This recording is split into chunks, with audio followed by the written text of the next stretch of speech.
Hello everyone, welcome back to K Guru channel bye निर्मल गुप्ता। प्यारे बच्चों, आज हम क्लास 9th के सामाजिक विज्ञान के कालपत्रक नंबर 47 सॉल्व करेंगे। इसमें हम इतिहास का पाठ 3 पढ़ेंगे, नाथसीवाद और हिटलर का उदय। तो बच्चों, सबसे पहले मैं आपको एंट्रीज बता दूं। आपको अपना नाम लिखना है, अपने कक्षा अध्यापक का नाम लिखना है, आपको डेट लिखनी है 22 अक्टूबर 2020। तो स्टार्ट करते हैं बच्चों आज की वर्कशीट। और आज की वर्कशीट में हम पढ़ेंगे नाथसीवाद और हिटलर का उदय। तो बच्चों, आप सभी को पता है हिटलर जर्मन तानाशाह था, जो कि जर्मनी सेना में एक सिपाही के रूप में जिसकी भर्ती हुई थी। लेकिन जर्मनी के जो राष्ट्रपति थे रूजवेल्ट, उन्होंने जब इसे अपने शासन में आमंत्रित किया था तो ये जर्मन का चांसलर बना था।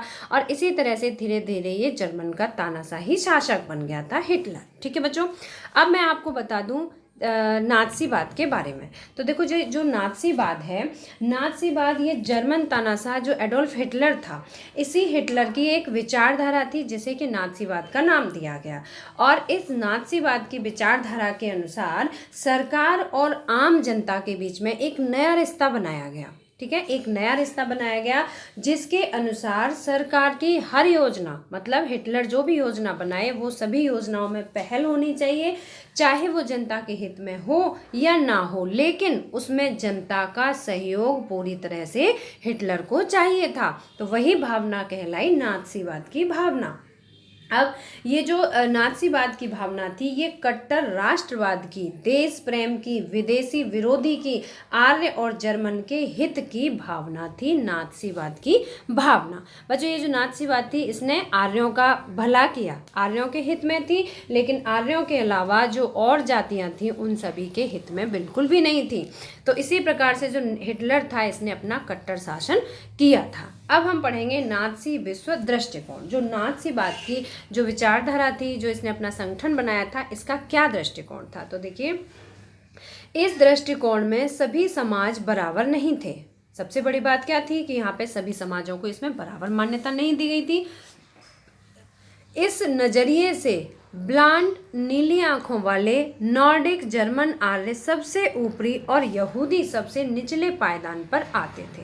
जब हिटलर का शासन था तो उस समय यहूदियों को सबसे अवांछनीय और हीन माना जाता था, और सबसे ज़्यादा जो अच्छे स्तर पर माने जाते थे वो थे जर्मन आर्य। ठीक है, जो कि नीली आंखों वाले थे, नॉर्डिक थे, ब्लांड थे। ठीक है, इन सभी नाथसियों के अनुसार जो नस्ल सबसे ताकतवर है वह जिंदा रहेगी। नाथसियों के अनुसार एक विचार था इनका कि जो नस्ल सबसे ज़्यादा ताकतवर है वही जिंदा रहेगी, और जो नस्ल कमज़ोर है वो समाप्त हो जाएंगी। कमज़ोर लोगों का नाथसीवाद में कोई भी स्थान नहीं था।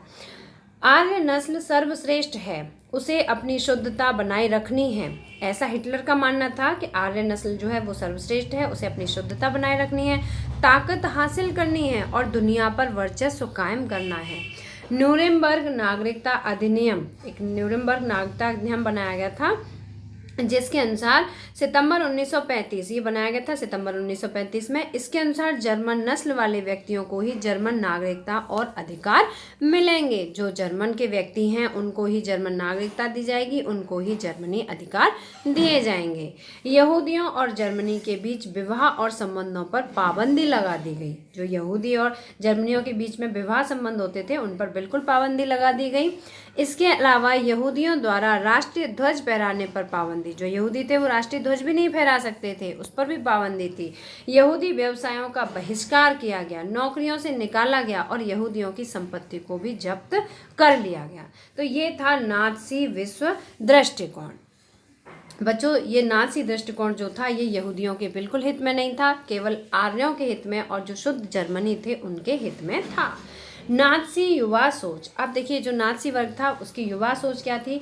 हिटलर का मानना था कि एक शक्तिशाली नाथसी समाज की स्थापना के लिए बच्चों में नाथसी विचारधारा का होना बहुत जरूरी है।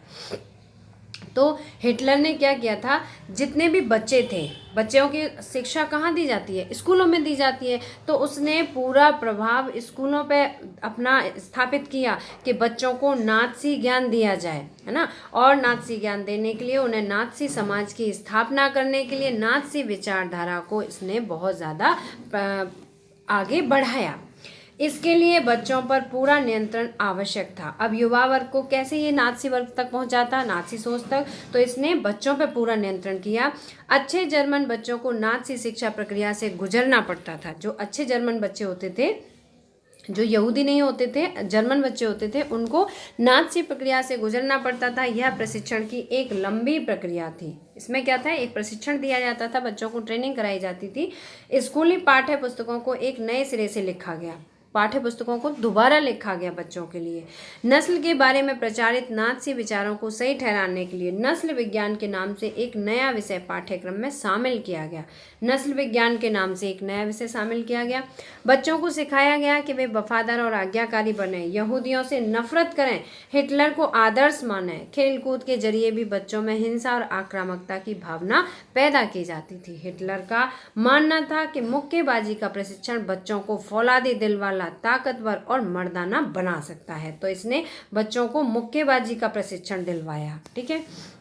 10 वर्ष की उम्र के जर्मन बच्चों को युंग फोक और 14 वर्ष के बड़े लड़कों को हिटलर यूथ नाम के संगठनों में शामिल कर नाज़ी राष्ट्रवाद, समाजवाद की भावना भरी जाती थी। बच्चों के इसने ग्रुप भी बनाए थे। जो 10 वर्ष के बच्चे होते थे उनको युंग फोक ग्रुप में शामिल किया, और जो 14 वर्ष के जो लड़के होते थे उनको हिटलर यूथ ग्रुप में शामिल किया। इन संगठनों में वे युद्ध की उपासना करते थे, आक्रामकता व हिंसा पर जोर देते थे, लोकतंत्र की निंदा करते थे, लोकतंत्र जो जनता का शासन हो उसकी निंदा करते थे, यहूदियों की निंदा करते थे, कम्युनिस्टों, जिप्सियों व अन्य अवांछितों से घृणा का सबक सीखते थे। जो हिटलर का शासन था, जो नाज़ी सोच थी, उसके अनुसार यहूदी, कम्युनिस्ट, जिप्सी और जो और दूसरी प्रजातियां थीं वहाँ पर, उन सभी को अवांछनीय माना जाता था। लगभग 18 साल की उम्र में वे लेबर सर्विस मतलब श्रम सेवा में शामिल हो जाते थे। इसके बाद उन्हें सेना में काम करना पड़ता था और किसी नाज़ी संगठन की सदस्यता लेनी पड़ती थी। तो बच्चों, ये थी नाज़ी युवा सोच, जिसका कि पूरा प्रभाव इसने युवा बच्चों पर डाला था। अब देखिए, नाज़ी मातृत्व सोच, मातृत्व मतलब माता की सोच कैसी होनी चाहिए नाज़ीवादियों के अनुसार।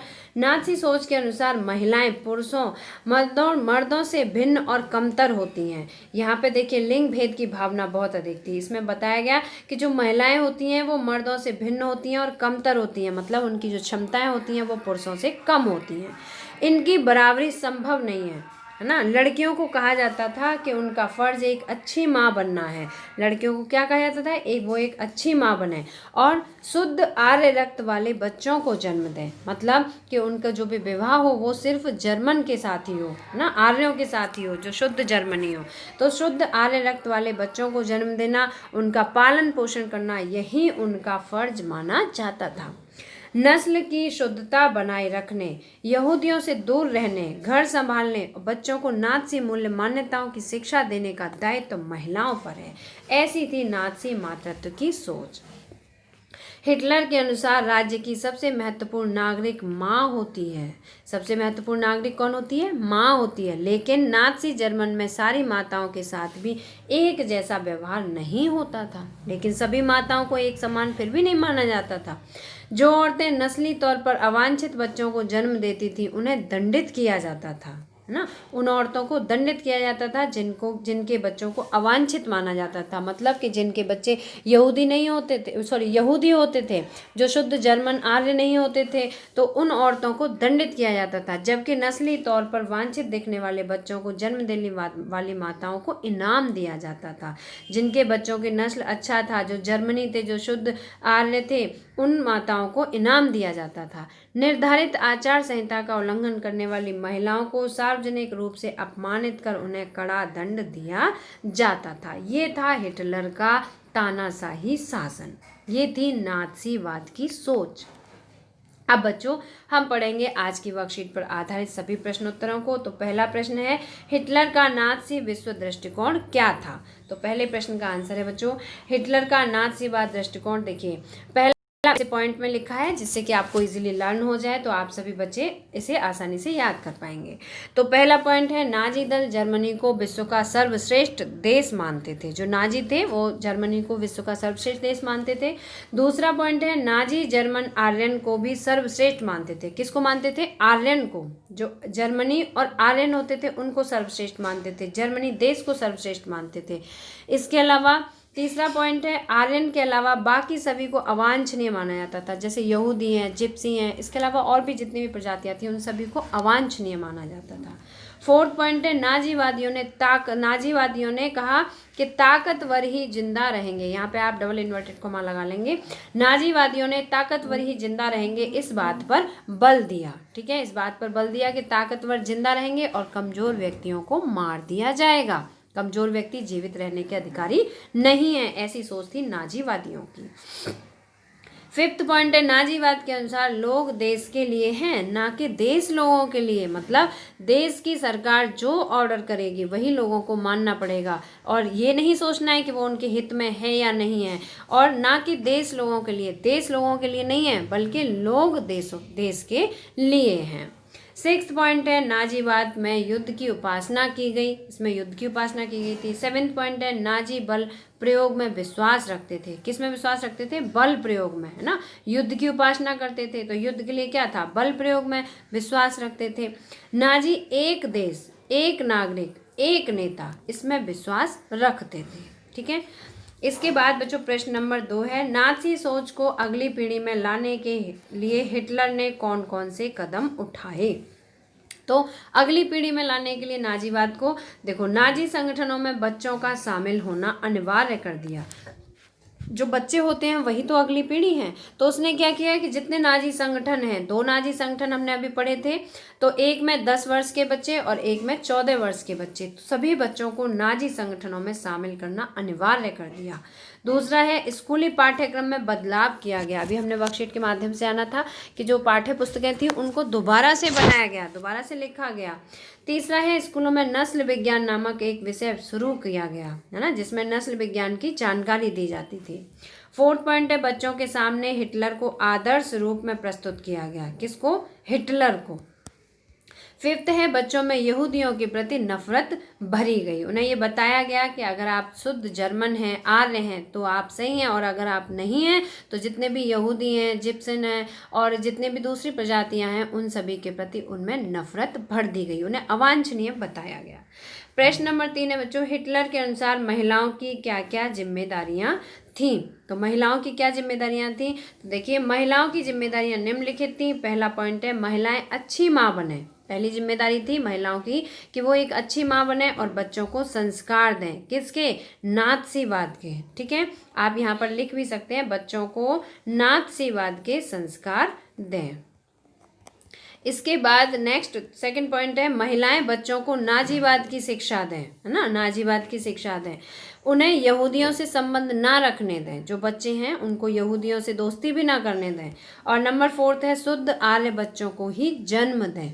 ठीक है बच्चों, अभी हमने वर्कशीट के माध्यम से भी जाना था कि जो महिलाएं शुद्ध आर्य बच्चों को जन्म देती थी उनको इनाम दिया जाता था, और जो जिनके सही नस्ल नहीं होती थी, जिनके यहूदी या जिप्सम के बच्चे होते थे, तो उनको साथ ही साथ उन्हें बहुत बड़ा कष्ट और प्रताड़नाएं दी जाती थी, उनको पनिशमेंट दिया जाता था। प्रश्न नंबर 4 है बच्चों, एक अच्छे समाज में के निर्माण में विद्यालयों का क्या योगदान हो सकता है? ये आप अपनी सोच के अनुसार लिखेंगे कि एक अच्छे समाज या एक अच्छे विश्व के निर्माण के लिए, देश के निर्माण के लिए विद्यालयों का क्या योगदान है? तो देखिए इसका आंसर, एक अच्छे समाज व बेहतर राष्ट्र निर्माण में विद्यालयों की अहम भूमिका होती है। विद्यालय ईंट व गारे से बना एकमात्र भवन ही नहीं होता, बल्कि व्यक्ति निर्माण की कार्यशाला होती है ना। वहाँ पर व्यक्ति का निर्माण किया जाता है विद्यालय में, उसे संस्कार सिखाए जाते हैं, उसका फिजिकली मेंटली उसका लेवल बढ़ाया जाता है, उसको इमोशनल सिखाया जाता है ना। तो ये सारी चीज़ें जो कुछ भी होता है उसके साथ सारे प्रैक्टिकल विद्यालय में किए जाते हैं और फिर उसे एक सुदृढ़ व्यक्ति के रूप में उभारा जाता है। बच्चे देश का भविष्य होते हैं, हम उनके मन में जैसा बीज बोएंगे वैसी ही फसल बनकर तैयार होगी। किसी राष्ट्र या समाज को मजबूत करना हो तो इसकी शुरुआत विद्यालय से ही होती है। प्रश्न नंबर 5 है बच्चों, समाज में महिलाओं का स्थान महत्वपूर्ण होता है, अपने जीवन के उदाहरणों द्वारा इस कथन की पुष्टि कीजिए। तो देखिए महिलाओं का स्थान कैसे महत्वपूर्ण होता है समाज में। इसका आंसर है बच्चों, बच्चे के पैदा होते ही उसे माँ के रूप में स्त्री संभालती है ना। बच्चा पैदा होता है तो सबसे पहले माँ संभालती है, बहन के रूप में साथ खेलती है, कमियों को दूर करने व संस्कारों को निखारने के रूप में अध्यापिका मिलती है, जीवन में साथ निभाने सुख दुख बांटने के लिए पत्नी मिलती है। इस प्रकार महिला को सम्माननीय माना जाना चाहिए, जो हर पल किसी न किसी रूप में उपस्थित होती है। सभी महिलाओं को स्वयं पर गर्व होना चाहिए कि वे महिला हैं, इस बात पर गर्व होना चाहिए कि वे महिला हैं। तो बच्चों मुझे उम्मीद है कि आपको आज की वर्कशीट के सभी प्रश्नोत्तर अच्छी तरह समझ में आ गए होंगे। अगर आपको वीडियो पसंद आया तो लाइक करना, अपने फ्रेंड्स के साथ शेयर करना, और अगर आपने अभी तक हमारे चैनल को सब्सक्राइब नहीं किया तो सब्सक्राइब जरूर करना बच्चों। मिलते हैं फिर इसी तरह की नेक्स्ट एजुकेशनल वीडियो में। Till then bye bye, good luck to all of you.